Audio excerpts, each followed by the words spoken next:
Hey you guys, it's Peter, and welcome to my channel, Peterisms, where I tell stories of my life and just little things I've learned as I have grown into the person that I am today. And I was sitting around today trying to think of what story I wanted to tell on this channel, and I got up super early because I had to go get my hair done, and I was like, I'm gonna make all my videos early, and it's beautiful outside today. It's blue skies, and it's like the earliest of spring, although it's still February. We'll probably get one or two more snows this year, I don't know.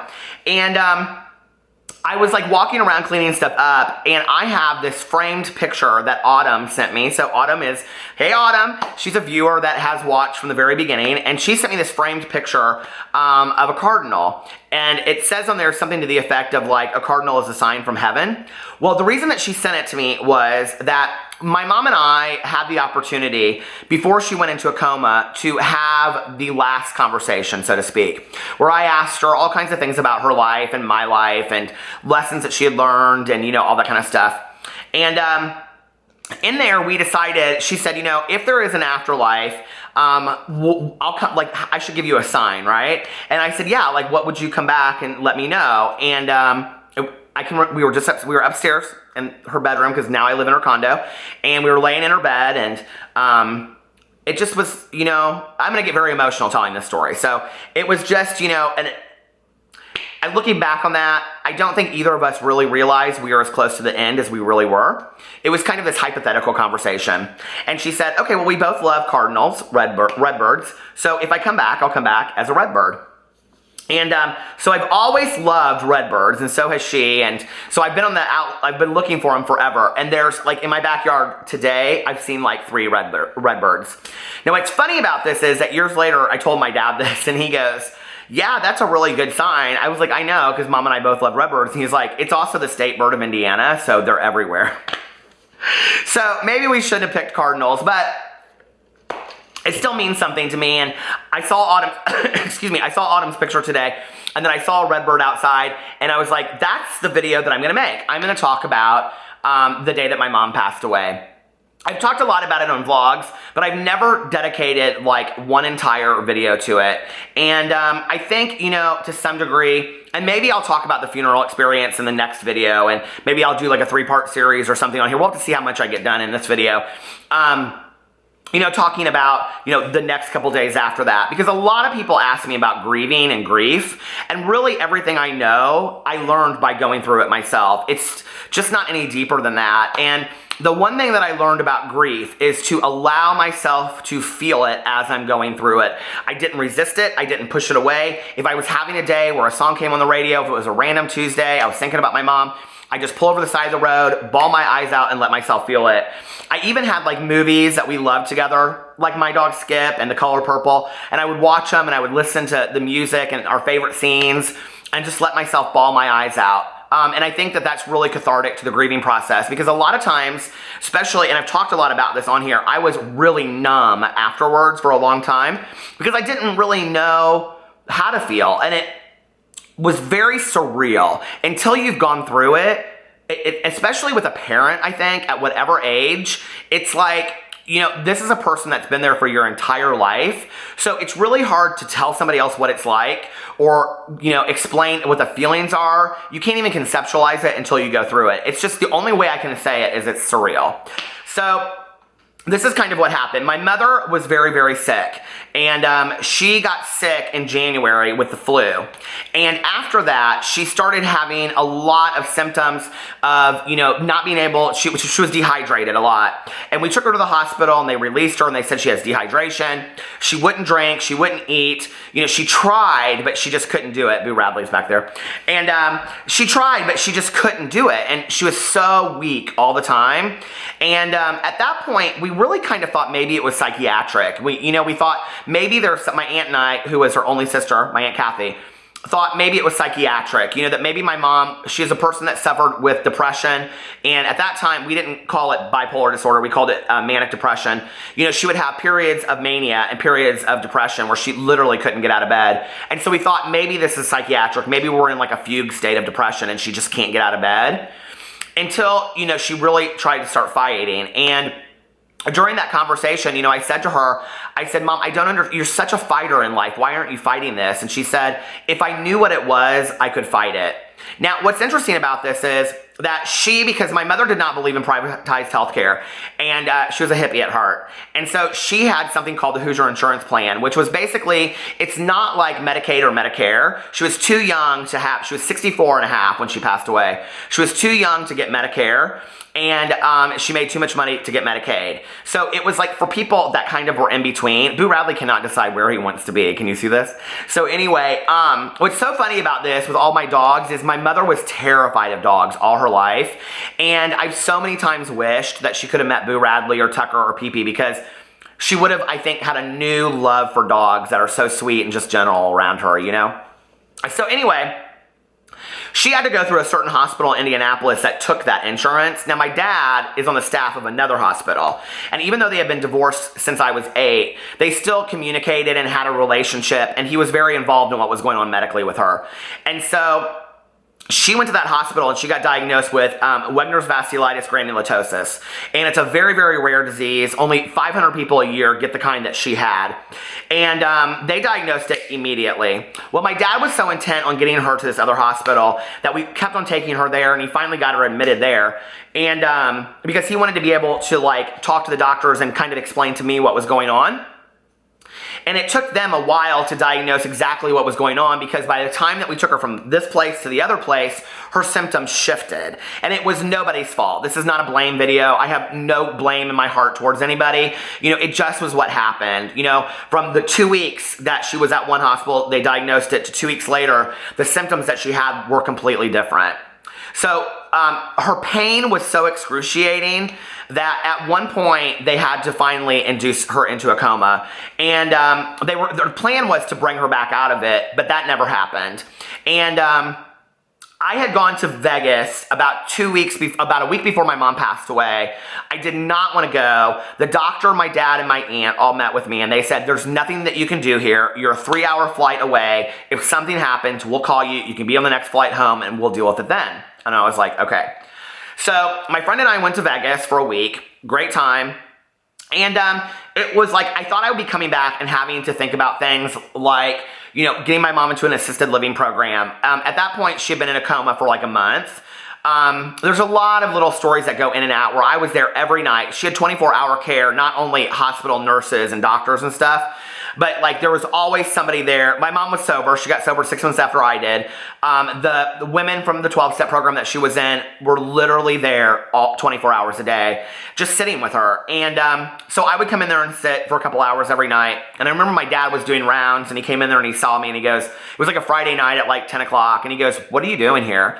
And I said, I'm sitting with Mom. And he said, Peter, like, she doesn't really probably know that you're here, number one. And number two, I know your mom, and she would not want you here for hours on end on a Friday. There's nothing you can do here, you know? Come visit her for half an hour, go home. And so I had done that, and my dad was so great with kind of like walking me through this whole process. And, you know, he was just amazing. And I had so many people that had, like, I had a very close friend of mine whose mother had passed away a year before, and she kind of walked me through a lot of this stuff too, even though her mother had passed away under different conditions. And, you know, I had so many great friends of mine, so many friends of mine that were doctors that explained things that I never understood. So the last day that I was in Vegas, my dad called me and he goes, I just want you to prepare yourself for when you come back. You're going to have to make some really hard decisions. And I said, what are you talking about? And he goes, your Aunt Kathy has scheduled a meeting. You're going to have it on Monday with the doctors, because none of the doctors were communicating with each other. My mother had a team of 7 doctors, and no one doctor could tell us what the other one knew, because none of them communicating. And really what it was that at the end, my dad said, you need to get an autopsy, because your mother would want you to, number one, to find out what had happened and to prevent it to happening to somebody else. My mother, that was my mother, and she would have wanted one. And he said, and what we'll find out by this is that if it has, you know, like if it's one specific thing, then the doctors weren't doing what they needed to be doing. But if we find out that it's like spread everywhere, there was nothing that we could have done at that point. And that's what we found out. I mean, my mother was probably dead before she walked into the hospital, if that makes sense. And I know that that's a really sick way to look at it, but I mean, she got great care at the hospital that she was at, and she was just, you know, it just wasn't good. The only thing that I will say is that the people at the finance department were assholes to me. And the day that my mother was taking off everything, they called me and they said, we need to have a meeting. And the woman, I'll never forget her, she sat across from me in a chair. And she goes, how are you doing today? And I'm literally like 4 hours away from going to have my mom taken off life support. And I said, it's not a great day. And she goes, well, we need to talk to you about your bill. She's like, your mother's been here in intensive care for a month and a half, 2 months now, or however, 8 weeks, 10 weeks, whatever it was. And she said, the bill is $298,000. How would you like to pay that bill on a payment plan? And I looked at her and I go, are you kidding me? And she goes, no, we need to set up a payment plan before all things are, before, she said something about before your mother leaves the hospital today. And I go, you mean before my mom dies? And she goes, we need to come up with a payment plan. I stood up and shoved that chair against the table. I said, you are a nasty woman. I said a little bit more than that, but this is a nice channel, so I'm saying it nicer. I was so done.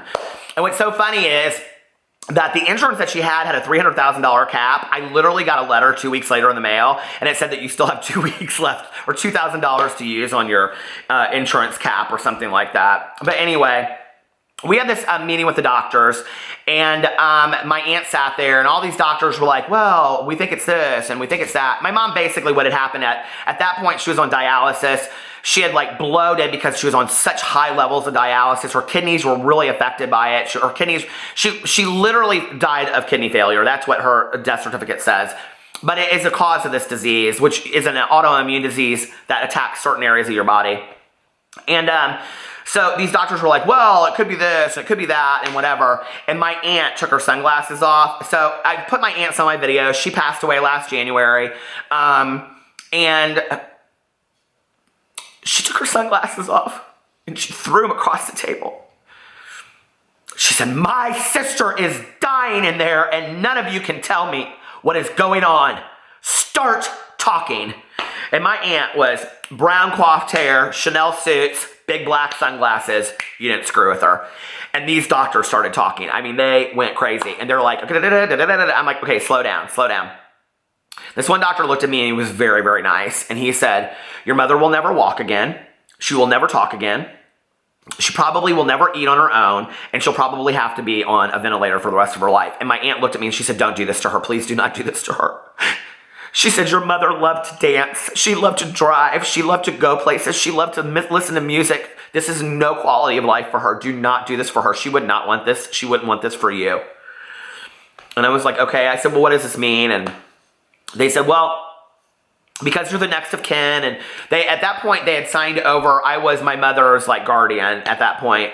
I could make any of these kind of decisions for her. And I said, so what does that mean? And they said, we could take her off life support. Then I said, you mean like basically I killed my mom? And they're like, no, we take her off life support, and then her body, if it doesn't survive on its own, she'll just pass away. And I said, okay, that's a real nice way of saying it, you know. So my aunt just like, Peter, you cannot do this. Please don't do this. And I said, okay. I said, give me 24 hours to think about this. And so I went home that night and I prayed real hard on it, you know. And I just was like, God, whatever's out there, whatever runs this fucking universe, please let me know in my heart if I wake up tomorrow morning if this is the right decision. And it was so weird. That night, I fell asleep in my bed with all my clothes on, like fetus style. And I had this weird dream that my grandmother, my mom's mom, was like rubbing my back. It was the weirdest dream. And I woke up the next morning and I didn't doubt it for 1 second. I knew it was the right thing to do. And so I called the doctor and I said, okay, let's set this up. And so we planned to do it that Thursday. This was Monday, now it's Tuesday. We planned to do it that Thursday because they said you could do it whenever you want, you know. And I said, okay, well, let me call my aunt. So we set it up for 8 p.m. that Thursday and decided who was going to be there. I wanted my friend that was a doctor there because I wanted to know that my mom wasn't in any pain. I wanted one of my best friends, Tanya, was in Florida. Tanya, my best friend of life, called me. She said, do you mean come back? I said, you're never going to take a vacation. Stay, you know.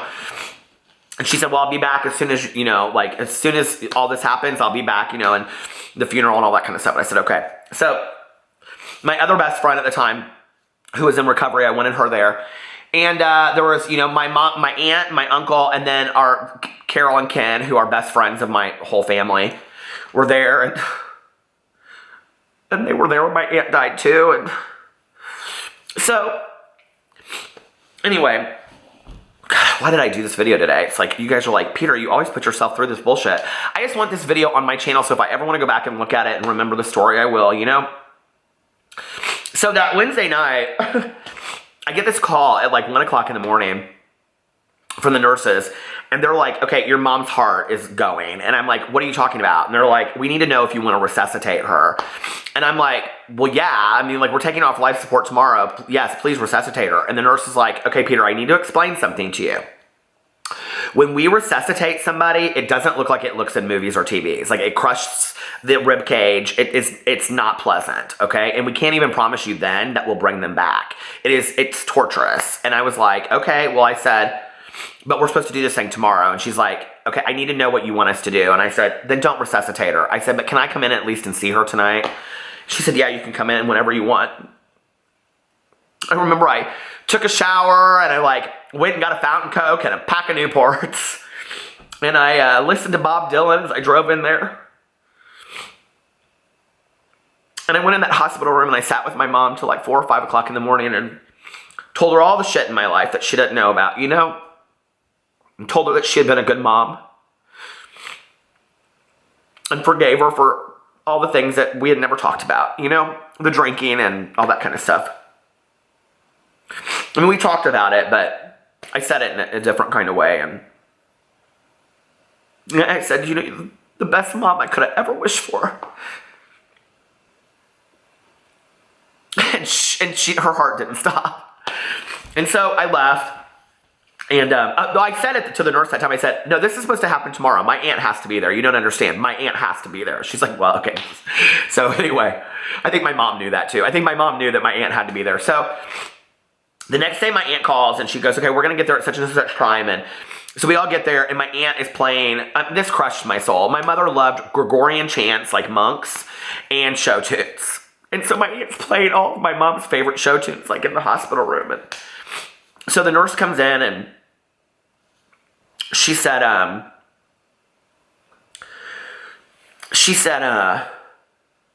you know, it's time. And I said, okay. And she said, so I don't know how fast or how slow this will happen. And she said, for some people it happens right away. And I said, okay, well, how long does it take for other people? And she said, it just depends. So she takes her off and like right away, as soon as she takes everything off, my mom goes, and like my aunt panicked. My aunt's like, she's coming back to life, she's coming back to life. And the nurse was like, no, this is like what happens, okay? So, oh, this is gonna be such a long video. So I'll tell the second part of it tomorrow, but so we sit there and nothing happens. Like her heart doesn't slow down or anything. And I looked at my friend Craig and I go, what, how long, he's a doctor. And I said, how long is this gonna take? He goes, Peter, this could be weeks. And I go, what are you talking about? And he goes, this could literally be weeks. Like she could survive on her own for a very long time. And I go, oh, I don't have weeks. Like, no, I'm prepared for this today. Like I need this to happen today. I started like having a panic attack in the room. It was like my mom could sense me because her heart rate started going down. So everybody's like, tell her it's okay to go. Tell her it's okay to go. And I'm like, I'm telling her. I'm like screaming, you know, in the room and stuff. And we all talked about how the room very much seemed like to kill Mockingbird, terms of endearment at the end. So my friend Liz, who was also in a 12-step program with me, I said to her, will you hold my mom's hand and say the 12-step or say the Serenity Prayer? And she said out loud, and I said, yeah. And then as soon as she grabbed her hand, I said, will you say the 3rd-step prayer? And so I don't mess it up, because I know it by heart, but just so I don't mess it up, I don't read it to you guys, because it's so poignant on what happened. Because my mother was bound by fear her whole life. So Liz held my mom's hand. And as she read the prayer, a tear hit my mom's hand, and she said, God, I offer myself to thee, to build with me and to do with me as thou wilt. Relieve me of the bondages of self, that I may better do thy will. Take away my difficulties, that victory over them may bear witness to those. I would help of thy power, thy love, and thy way of life. May I do thy will always. And as Liz read the prayer, my mom's heart rate went down and just stopped. And it was just such an exhilarating moment. And here's the afterthought to that. When I left, I went back to my mom's condo, this condo, and I got her 12-step book out, and I got her Bible out. And in her 12-step book, the only thing that was highlighted was the 3rd-step prayer. out of the whole book. And Liz also read it at my mom's funeral. After that, my aunt panicked and started asking the nurse, like, what happens to her now? What happens to her now? And all this kind of stuff. And she's like, well, she'll go downstairs, you know. And so everybody kind of said goodbye. And then, like, it was like my aunt and I. And then my uncle was like, come on, Kathy, like, leave Peter alone with her. My mother had said to me, she said, when I am gone, do not get attached to my body. I am yet just a bag of soul. I'm already gone. And I remember I looked down at my mom and I held her hand because I knew that would be the last time that I would ever be able to hold her hand. She always had such beautiful nails. And I said, you know, Mom, I love you. But like, it was so weird because like I already knew that she was gone. And the weird thing to me was that there was like, you know, like no trumpets blaring, you know, like there was no like significant moment. It was just like 1 second she was here and the next second she was gone forever. It was surreal. And she was like, I just sat there and I thought, you know, like this is truly what I thought. We're born, we live, we die, and what we put in the middle of it is ours. It's just like, you know, we come in alone, we leave alone, and that's it. So I finally left, and I remember like the weirdest thing was I was walking out to the parking garage. It was at this point, it was like 10:30 at night. Beautiful night in May outside. And I'm like passing people that are like coming into work, and they're like, hey, how are you? And I'm like, my mom just died. You know what I mean? Like, what do you say to people? You know, they don't know your shit, you know? And that's why today, like when I meet people, I try to meet them where I don't know where they're at, you know, on the street. And I got in my car and I blasted Bob Dylan, hey, you know, Tambourine Man, and sang it at the top of my lungs for my mom because she couldn't sing it anymore.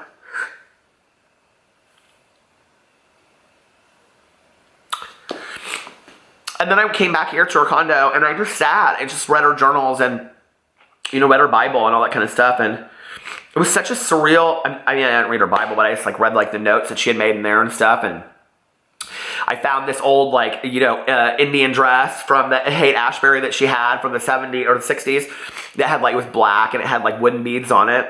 And she had a little note tagged on it that she had had for years. And it said, when I die, bury me in this dress with a flower garland of daisies in my hair. And I just started getting things ready for the funeral. So I think, now that I've told that story and bawled my eyes out for the day, at least I've gotten all my emotions out. See, that's why it's good to tell these stories, because you get like a cathartic response to it, you know?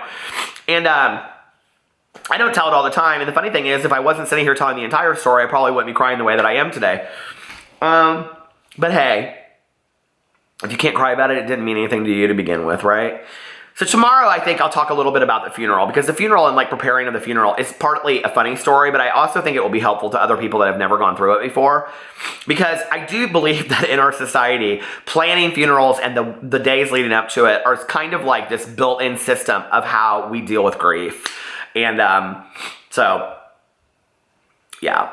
So I hope you enjoyed that story. I hope you learned a little bit more about the last night that my mom passed away. People ask me questions all the time about it, and I wanted just one whole video just dedicated to that. And I actually think I've done it on here when this channel was my so-called healthy life, but I wanted it on here on my Peterisms channel. So here it is, and I love you guys, and I will see you tomorrow. Bye.